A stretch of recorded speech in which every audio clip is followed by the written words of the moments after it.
All right, so today is 2 Samuel chapter 18. We're continuing on as the people are going to war now, basically. Unfortunately, Israelites are smitten in the woods of Ephraim. Joab slays Absalom. That's going to be a bad thing. Tidings of his death are taken to David, who mourns for his son. So let's jump in onto this chapter. Verse 1, and David numbered the people that were with him and set captains of thousands and captains of hundreds over them. And David sent forth a third part of the people under the hand of Joab, and a third part under the hand of Abishai, probably the son of Zeruiah, Joab's brother, and a third part under the hand of Ittai the Gittite. And the king said unto the people, I will surely go forth with you myself also. So he's broken the army into three sections, and he's going to go with them as well to deal with this battle. Verse 3, but the people answered, thou shalt not go forth, for if we flee away, they will not care for us. Neither if half of us die, will they care for us. But now thou art worth 10,000 of us. Therefore now it is better that thou succor us out of the city. So the people are actually saying, hold on, David, you shouldn't go. Maybe you should stay here. Look, I mean, it's bad if we die. It's going to be a bad situation if we die in this battle. But if you die, you're worth a tremendous amount to our people. So we want you here to take care of us and help us, basically. Verse 4, the king said unto them, what seemeth you best, I will do. So he's listening to his constituents. He's listening to the people, and he's saying, oh, okay, well, I will do what you feel is best, for the greater good, basically. And the king stood by the gate side, and all the people came out by hundreds and by thousands. So he's standing there as the people are going out to go to battle, basically. So he's there to support them, but he's not going with them at their request.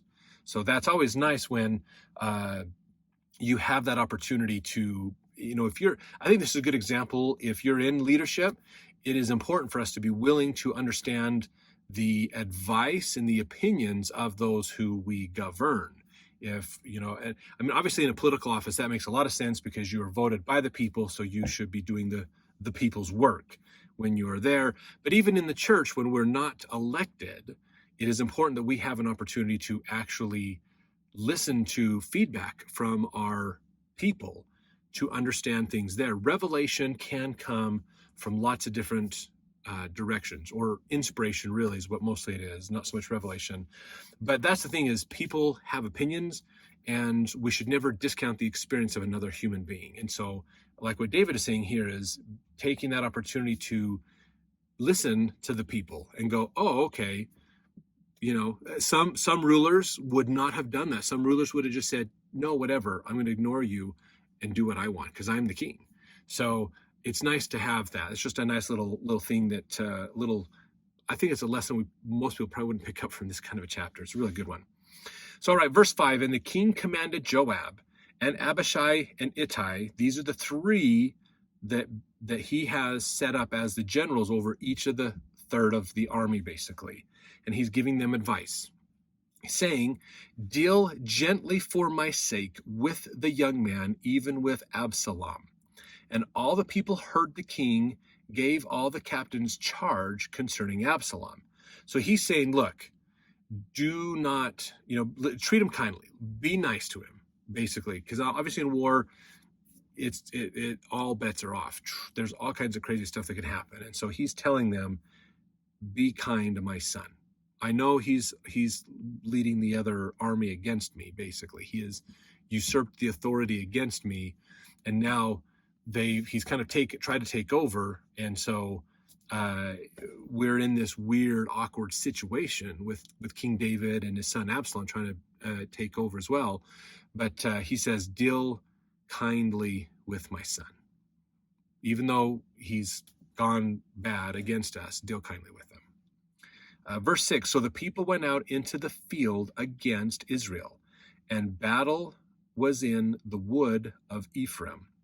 So there's a forest area that they were fighting in, it sounds like. Verse 7, where the people of Israel were slain before the servants of David, and there was there a great slaughter that day of 20,000 men.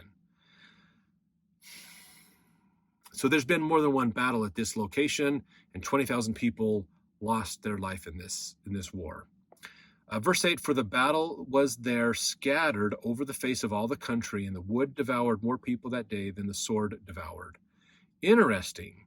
Now, that is not to say the wood devoured more people. There were lots of problems in there and dealing with people with the forests, and there's, maybe people, animals in the forest that attacked some of the people, other problems and things that happened that cost people their lives.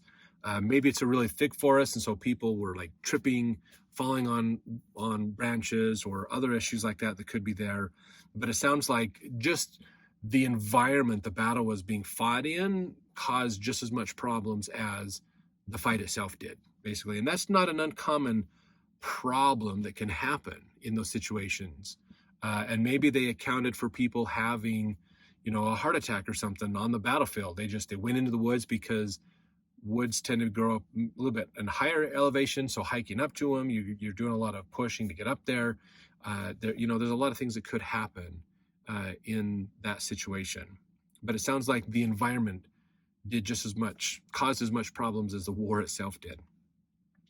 Verse 7, where the people of Israel were slain before the servants of David. Oh, sorry, I just read that. Sorry, I just read all that. Verse 9 is what I was meaning to jump to.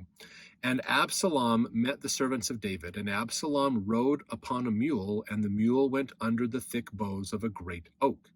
And his head caught hold of the oak, and he was taken up between the heaven and the earth, and the mule that was under him went away.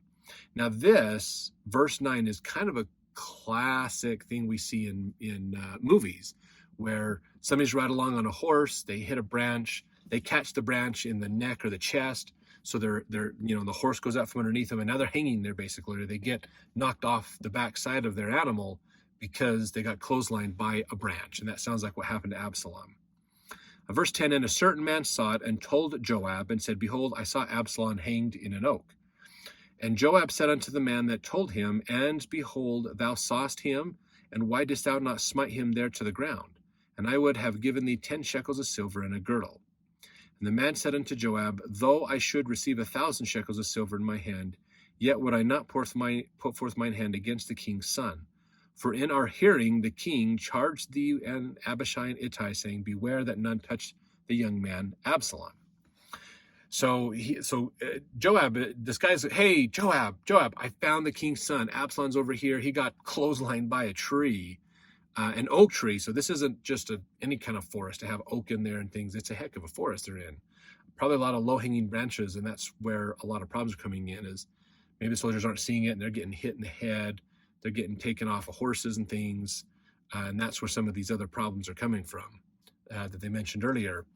So the guy tells Joab, I found the king's son. He got clotheslined by a tree. And Joab's like, well, why didn't you go kill him? Why didn't you go take care of him? He says, and Joab's like, I would have paid you if you had killed him. And he's like, look, I don't care if you're going to pay me 100 times that. This is the king's son, and the king told you to not put a hand on him. Basically is what it is. And so verse 13, otherwise I should have wrought falsehood against mine own life. For there is no matter hid from the king, and thou thyself wouldst have set thyself against me. So he's realizing, look, if I would have done that, you would have turned me in. I would have gone to jail, or I would have been killed by the king. And I'm not going that way, man. Not going that way. Verse 14, then said Joab, I may not tarry thus with thee. And he took the 3 darts in his hand and thrust them through the heart of Absalom while he was yet alive in the midst of the oak. So Absalom maybe was holding on to this oak tree, going, oh man, I'm trying to not fall, but trying to get in this oak. And he took 3 darts in his hand. These could have been arrows that were shot, not so much like a dart, like a throwing dart, maybe they were like a short spear type of a thing, or like an arrow. And he shot him 3 times and killed Absalom. Verse 15, and 10 young men that bare Joab's armor compassed about and smote Absalom and slew him. So Absalom comes out of the tree. Everybody just jumps onto him and basically assaults him and takes him out. And verse 16, and Joab blew the trumpet, and the people returned from pursuing after Israel, for Joab held back the people. So he thinks, hey, war's done. Absalom is dead. Pull back. We don't need to worry about the rest of this, basically. Let's stop this civil war from happening more. Verse 17, and they took Absalom and cast him into a great pit in the wood, and laid a very great heap of stones upon him, and all Israel fled, every one to his tent. Now Absalom in his lifetime had taken and reared up for himself a pillar, which is in the king's dale, for he said, I have no son to keep my name in remembrance. And he called the pillar after his own name. And it is called unto this day Absalom's place. So that's, he put a tower. This could be like an Egyptian obelisk, basically, that enshrines his information on the sides of it. Could be something possible like that. Verse 19, then said Ahimaaz, the son of Zadok. So he's one of the priests. A son of Zadok is a priest, basically. Let me now run and bear the king's tidings, how that the Lord hath avenged him of his enemies. And Joab said unto him, thou shalt not bear tidings this day, but thou shalt bear tidings another day. But this day thou shalt bear no tidings, because the king's son is dead. So Ahimaaz said, hey, Joab, I'm going to go tell the king, alert the king that his son is dead, and let him know that he has been avenged of his enemy. And Joab says, no, not today. Wait. Verse 21, then said Joab to Cushi, go tell the king what thou hast seen. And Cushi bowed himself unto Joab and ran. Then said, so Ahimaaz wanted to go tell the king, and Joab said no. But then Joab turned to somebody else and said, go tell the king. Verse 22, and Ahimaaz, the son of Zadok, yet again to Joab, but howsoever, let me, I pray thee, also run after Cushi. And Joab said, wherefore wilt thou run, my son, seeing that thou hast no tidings ready? But howsoever, said he, let me run. And he said unto him, run. Then Ahimaaz ran by the way of the plain and overran Cushi. So Ahimaaz says, let me go tell the king his son is dead, and he has been avenged. And Joab says, no, that's not an appropriate thing, so don't do that. So he says, hey, but Cushi, will you go tell the king that he's dead? And so Cushi says, okay, I'll go tell the king. And so Ahimaaz is like, but what are you talking about? I want to go tell the king as well. Can I go with Cushi and do that? And he's like, but you don't have any tidings for the ready or anything you can greet the king with.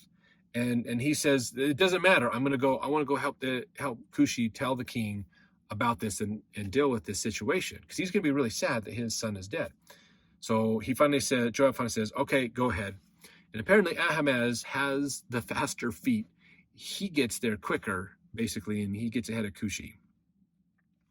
So verse 24, and David sat between the two gates, and the watchman went up to the roof over the gate unto the wall, and lifted up his eyes and looked, and behold, a man running alone.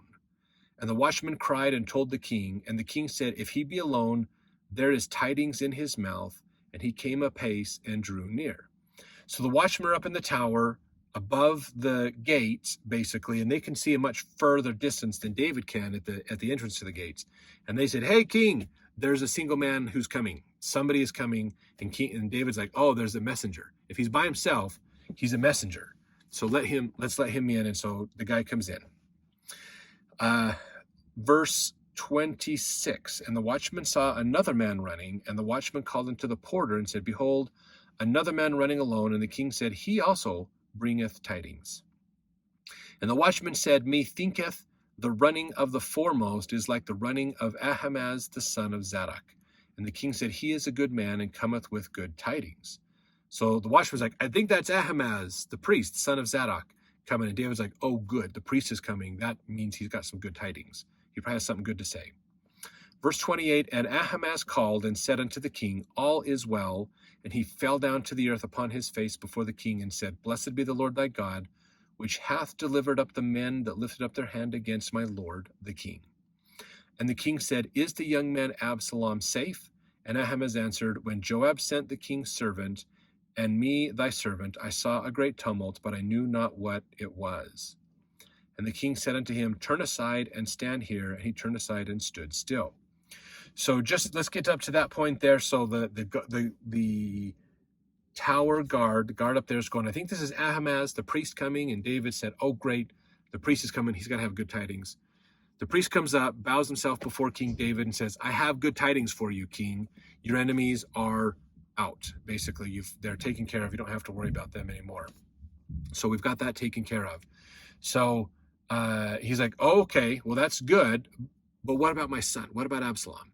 And he says, there was a big mess of stuff going on and I didn't see what happened. Okay, so hold on a second. You stay over here because Cushi's finally catching up now. So, verse 31, and behold, Cushi came, and Cushi said, tidings, my lord the king, for the Lord hath avenged thee this day of all them that rose up against thee. And the king said unto Cushi, is the young man Absalom safe? And Cushi answered, the enemies of my lord the king, and all that rise against thee to do thee hurt, be as that young man is. And the king was much moved, and went up to the chamber over the gate, and wept. And as he went, thus he said, O my son Absalom, my son Absalom, would God had I died for thee, O Absalom, my son, my son. So that's kind of like a little psalm for Absalom there, basically. So Cushi basically said, yes, he's dead. All the enemies, everybody that revolted against you is dead. Same as that. And Absalom was among those that are dead. So now he's sad. David is sad that he's lost his son. The war is pretty much over, but he is upset that he has lost his son, basically. And so that's where this chapter is going to end. Let's jump into the next chapter to see as they have to now reconcile things together to come back together and get this taken care of. So we'll see you in the next chapter.